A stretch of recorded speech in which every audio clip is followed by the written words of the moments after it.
Assalamualaikum warahmatullahi wabarakatuh. Selamat datang di channel YouTube ini bersama aku sendiri Sona. Untuk teman-teman yang baru tahu dengan konten ini atau channel YouTube ini, perkenalkan aku Sona. Aku adalah orang yang antusias terhadap dunia pendidikan dan juga literasi. Aku sendiri adalah seorang penulis dan juga seorang toko buku. Seorang owner dari toko buku online, buku SR. Biasanya aku membuat konten seputar dunia pendidikan dan juga dunia literasi dan sesekali membahas isu yang ada di masyarakat.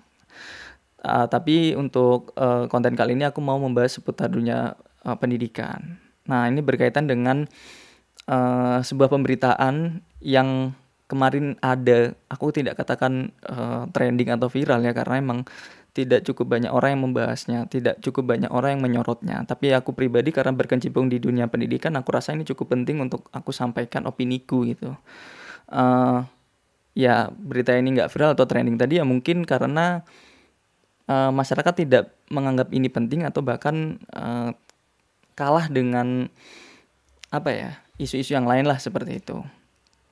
Jadi yang aku maksud atau topik yang aku maksud atau isu yang aku maksud adalah terkait student loan.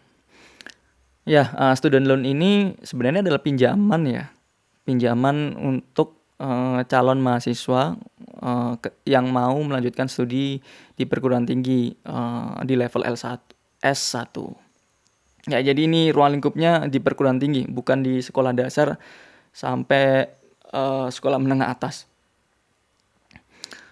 Oke, jadi bagi yang ingin melanjutkan studi S1 atau ke jenjang perguruan tinggi, namun punya kekurangan biaya, ya bisa mengajukan student loan ini. Itu kemudian ya sifatnya sekedar pinjaman aja lah, dan setelah lulus ya wajib untuk dibayar ya, karena ini pinjaman gitu loh, bukan beasiswa. Tapi ini adalah pinjaman dihutangin oleh pemerintah bekerja sama dengan pihak jasa keuangan pastinya. Nanti setelah lulus dan mendapatkan pekerjaan, nah gajinya itu akan dipotong untuk membayar pinjamannya. Tapi secara teknis aku kurang tahu dan juga belum ada keterangan lebih lanjut ya teknisnya bagaimana. Tapi kurang lebih seperti itu. Jadi ketika dia udah bekerja, udah dapetin gaji, ya langsung dipotong. Oke, sebenarnya sistem ini atau student loan ini tuh sudah pernah ada di dunia ya, sistem ini. Khususnya di Amerika atau enggak di Eropa, tapi lebih gamblangnya itu di Amerika. Nah, sebenarnya works aja ya ketika di Amerika gitu. Tapi sejauh yang aku tahu ya banyak keluhan karena ya namanya juga pinjaman, mereka bisa aja kuliah setinggi mungkin, tapi setelah itu dapat kerja ya ngedumel lah istilahnya ya, karena mereka harus membayar pinjamannya atau kewajibannya itu. Nah, sebenarnya di Indonesia sendiri sistem seperti ini tuh sudah pernah ada di Orde Baru. Cuma emang nggak bekerja dengan baik ya karena situasi sosialnya juga ya nggak baik-baik aja gitu loh. Intinya seperti itu. Tapi di Orde Baru itu namanya bukan student loan ya. Aku kurang tahu, sorry to say, tapi sejauh yang aku cari memang pernah ada sistem seperti itu di Orde Baru, tapi tidak berjalan dengan baik gitu, dan umurnya juga nggak panjang, bentar doang. Nah, sebenarnya yang aku pandang dari student loan ini sebenarnya bagus ya, niatnya gitu loh, mulia sekali bahkan, karena kan ini tuh menstimulus lulusan sekolah menengah atas agar mau melanjutkan studi di S1. Semakin banyak orang-orang atau anak muda ini masuk ke perguruan tinggi, minimal adalah S1, diharapkan SDM juga meningkat, ya kan, karena mengenyam pendidikan yang tinggi. Nah, ketika masyarakat atau anak mudanya nih SDM-nya baik, ya ujung-ujungnya kan berdampak kepada tenaga kerja yang berkualitas baik juga. Di situ akan berdampak lebih panjang lagi terhadap kegiatan ekonomi.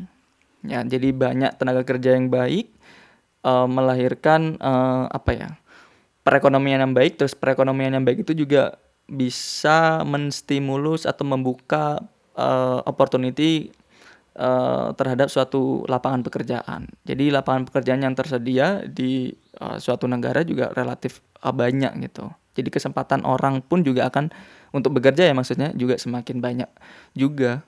Nah itulah jadi yang aku bilang tadi di awal adalah sebenarnya tujuannya mulia. Tapi apakah semulia itu sebenarnya terkait student loan ini? Jadi kalau diperhatikan ya ini opiniku ya. Bisa saja kalian berpikir yang lain, tapi menurutku atau opiniku terkait student loan ini adalah Indonesia belum siap dengan kebijakan atau sistem student loan gitu atau pinjaman untuk studi ya, untuk melanjutkan studi di S1. Ya, belum siap. Karena ini alasan pertama adalah karena yang namanya juga pinjaman itu akan berdampak kepada kebebasan atau kemerdekaan belajar si mahasiswa.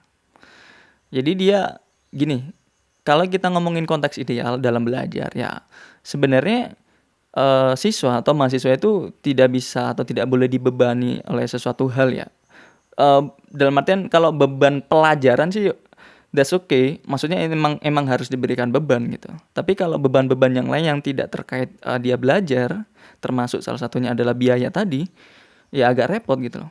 Jadi idealnya adalah ketika menginginkan hasil belajar yang baik terus berdampak kepada SDM adalah ya jangan dibebani oleh apapun, biarkan dia memang fokus kepada yang namanya belajar gitu si mahasiswa ini. Tapi ketika kondisinya berbeda dalam artian dia diberikan beban, jadi dia itu ada utang pinjaman tadi, itu ya besar kecilnya adalah pasti kepikiran, waduh punya utang nih gitu. Kalaupun yang melakukan pinjaman itu misalnya orang tuanya deh gitu, tapi kan dia bertanggung jawab atas pinjaman itu karena yang menggunakan fasilitas pinjaman itu adalah dirinya. Jadi dia itu belajar sambil kepikiran, overthinking. Ketika dia kepikiran hal-hal yang lain, ya otomatis kan nggak fokus belajar. Ketika nggak fokus belajar, endingnya apa ya, hasil belajarnya nggak maksimal. Terus kalau yang dibilang tadi student itu menstimulus anak muda untuk kuliah terus menghasilkan SDM tinggi, ya tidak terwujud dong. Karena ya dalam proses belajar pun dia nggak bisa merdeka. Dia kepikiran terus, dia terbebani terus oleh yang namanya student loan tersebut. Yang jumlahnya ya cukup besar gitu loh. Dan aku rasa sih mahasiswa yang yang mengambil student loan ini pastinya kan mahasiswa yang punya permasalahan ekonomi, ya kan? Bukan mahasiswa yang kaya banget. Enggak, pasti yang kesusahan ekonomi dong. Gitu loh. Jadi ketika dia udah kesusahan ekonomi terus ditambah dia punya pinjaman, ya hasil belajar juga tidak akan maksimal.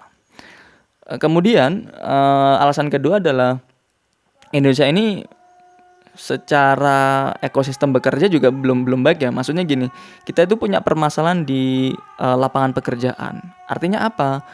Meskipun dia ngambil student loan dan dia kuliah, nggak menutup kemungkinan setelah lulus dia nggak bisa bekerja secara langsung. Karena lapangan pekerjaannya juga tidak banyak, terbatas. Apalagi kalau dia memilih jurusan-jurusan yang nggak populer gitu loh.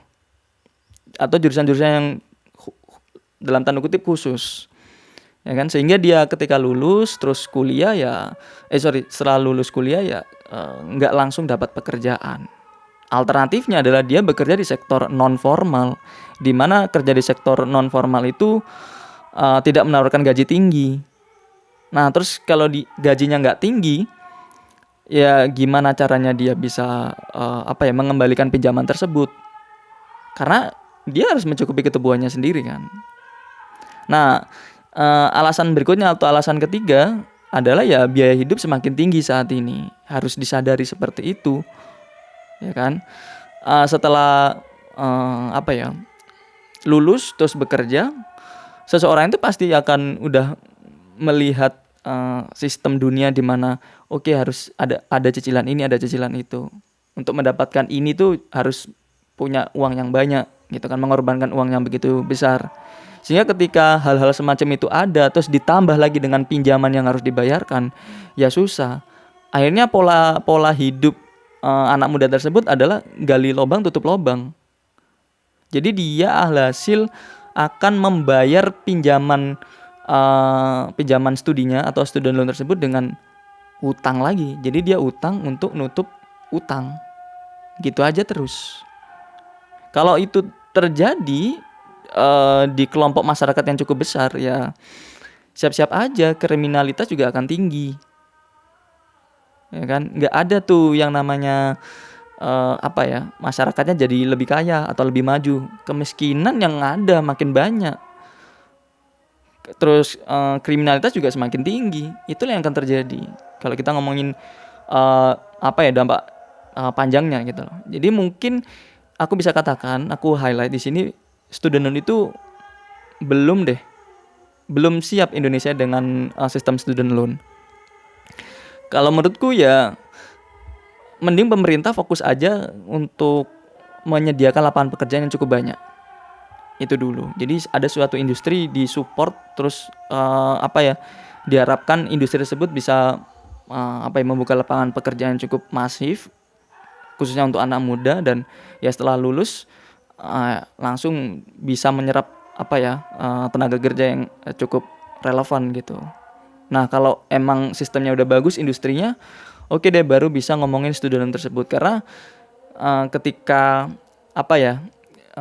situasi tenaga kerja ataupun lapangan pekerjaan sudah memadai, ada student loan, ya dia berani untuk anak muda itu berani untuk ngambil student loan. Karena udah ada jaminan tuh setelah lulus kuliah. Itu kan yang ada di Amerika. Kenapa Amerika berani seperti itu menggunakan student loan? Ya karena ketika lulus di kampus di Amerika, ya kemungkinan besar itu bisa bekerja itu tinggi. Jadi fair aja. Jadi jangan hanya mikir hulunya tapi mikir hilir gitu loh. Mending seperti itu pemerintah ya. Jadi nggak hanya fokus satu tapi gimana ya dampaknya. Nah, di belakang-belakangnya itu juga diperhatikan. Itu aja mungkin dari aku yang bisa aku sampaikan. Thank you. Semoga ada kebijakan yang lebih baik lagi yang bisa disampaikan oleh pemerintah untuk Indonesia yang lebih baik lagi. Thank you. Kita ketemu lagi di video berikutnya. Wassalamualaikum warahmatullahi wabarakatuh. Bye.